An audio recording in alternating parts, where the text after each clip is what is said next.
Hey guys, it's CWillyHD here, and welcome to yet another Pokemon title on Game Breakers. I've covered Pokemon Red and Blue along with the Void Glitch in Pokemon Diamond. If you enjoyed this video, go check those out after in the description below. We've got some glitches to cover in Pokemon Black and White, so here we go.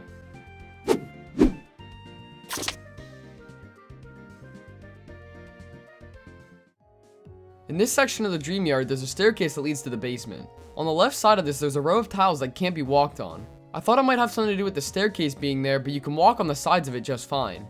So it really doesn't make sense for only this side to have an extra row blocking it.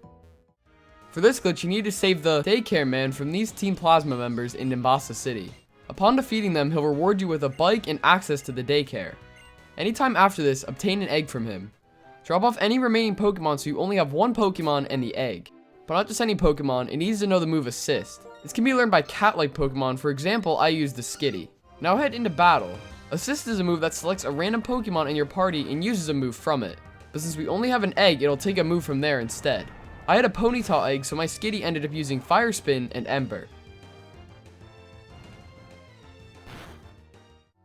In Nacrene City, there's a building named the Cafe Warehouse. If you enter, turn, and face the exit while on the last row of tiles, you can read some text by pressing A. It reads, "It looks like a cabinet full of Pokemon goods." Two of the three tiles here say this message, with the left one being the only normal one. What's interesting is there's a shelf over here that reads the exact same message. This may also explain why the glitch spot is only 2 tiles long, because this shelf is, and the gap represents the missing one on the left. In Nacrene City, the gym has you solve a puzzle through a sequence of books. Doing this successfully will cause the bookcase to shift open, revealing a secret passage. However, while still standing on the ladder and facing that direction, save and reset the game. When you load back in, you can still read the book even though it's not in that position anymore. You can even get off the ladder and come back on with the message still being there.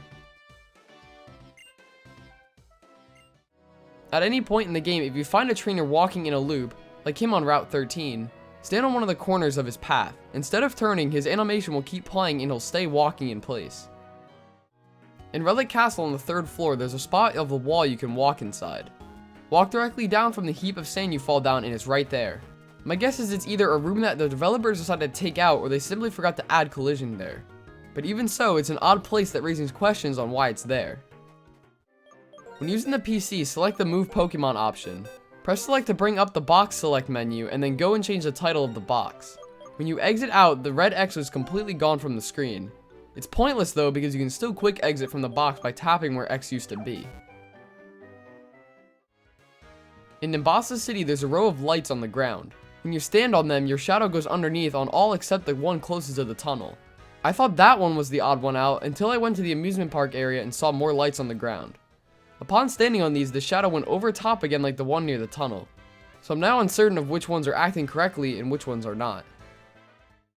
A more popular glitch in this game allows you to surf onto people or items. If there's a patch of water like here on Route 6 and a person or an item right on the shoreline, you can do it. Simply use surf, get max speed, and then do a sharp turn onto the shore to land on them. You'll be inside of them and you can also begin surfing from here again.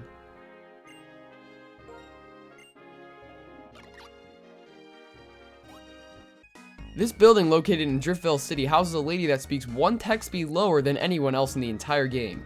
People believe this is because she's missing a big chunk of code, so here are the comparisons in full.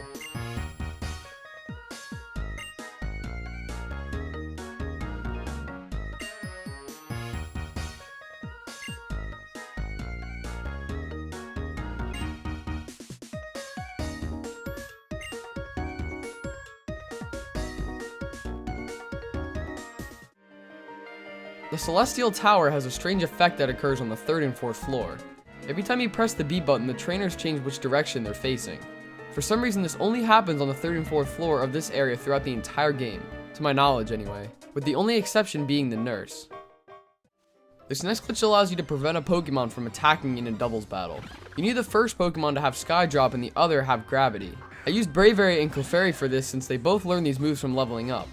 Activate Sky Drop and then use Gravity right after.